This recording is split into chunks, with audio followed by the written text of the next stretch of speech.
Doctor, welcome to the news hour. So basically, first of all, it's been barely 48 hours that we're talking on one of our programs, Daybreak, on the issue of kidnapping and the escalating insecurity issues here in Nigeria. So what do you make of this development today, barely 48 hours after the conversation? Would you say that the situation has improved, or is still the same old story? Yeah, thank you for having me. I don't think anything has changed, sincerely.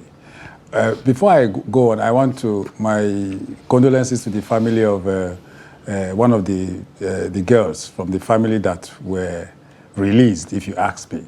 May her soul, gentle soul, rest in peace. Amen. Now, the families of the remaining girls that were released are so happy that their loved ones are back. But they have forgotten that they also lost a loved one. You know, so that's the irony of it. Now, when you were reading out your story, or in the news, you talked about your reporter said 100 million naira was paid as ransom. So it means that they were not rescued. So basically, they weren't released as a result of police or security efforts. This is still the same old story of being abducted, paying ransom before you're released. That is, if the kidnappers are sympathetic enough to release your loved ones. Exactly. There's a difference between release and rescue. In the event of where they were rescued, it means nothing was paid. The police or the law enforcement rescued them. But in the event where they were released, it means something went down. And 100 million naira went down, you know. So it's a pathetic thing. I just want to believe that our law enforcement agents are trying their best to see that victims or Nigerians don't fall victims into the hands of kidnappers. Just the way I said, Nigerians pay heavily for ransom. You know, 650 million in a year, over 300 million in a year, you know. What are we talking about? Doctor, you have a doctorate degree specifically in security management and strategic studies. Looking at the situation now, would you say that the security agencies are barely looking for a quick win? Because we know within the previous week, we saw the Inspector General of Police commission, or if you would like, launch the Special Intervention Squad. And since then, it's been one story about arrests, you know, to another, failed attempts, arrests here, arrests made there, but really it doesn't change the fact that people are still being abducted, and a lot of Nigerians who have been abducted both within the FCT and outside the FCT are still within the den of their captives. So is this all just a facade or barely a means to save face on the side of the security agencies? See, my brother, let us be serious about what we are doing. If we are fighting insecurity in this country, we should be seen to be fighting insecurity.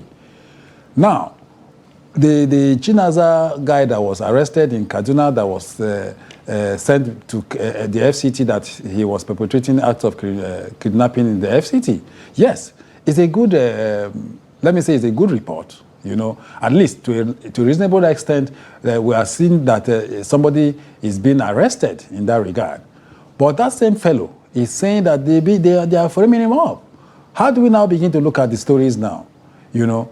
The acts of kidnapping in the FCT or in Nigeria at large, it's so lot that we are looking at one or two persons being arrested in that regard. This is a syndicate. There are a group of people that are perpetrating this act. Why are we looking at one person at the end of the day that is being arrested? I think that there's a lot that the police needs to do. You see, they need to convince Nigerians that they are doing their job. You know, now they can do it in a clandestine way. They mustn't announce themselves. They can carry out sting operations. Now, the announcement that the IGP did, that they have launched a special intervention squad. Are you telling me that the kidnappers did not hear of the news?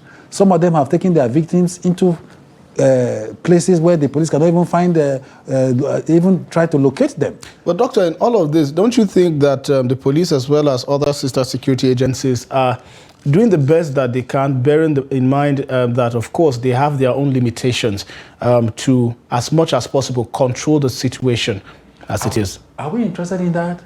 Nigerians are not interested in that. We're not interested in excuses. They've been assigned to do the job.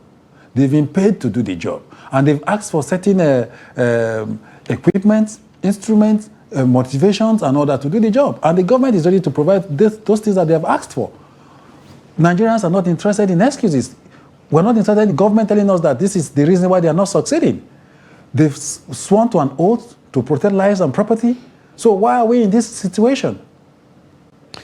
All right, Doctor, I really want to ask you more questions, but then again, we're constrained by time. Dr. Stephen Okworie, Security and Management Consultant, thank you so much for joining us on the News Hour. Thank you for having me. Do have a good evening. Thank you so much. Yes.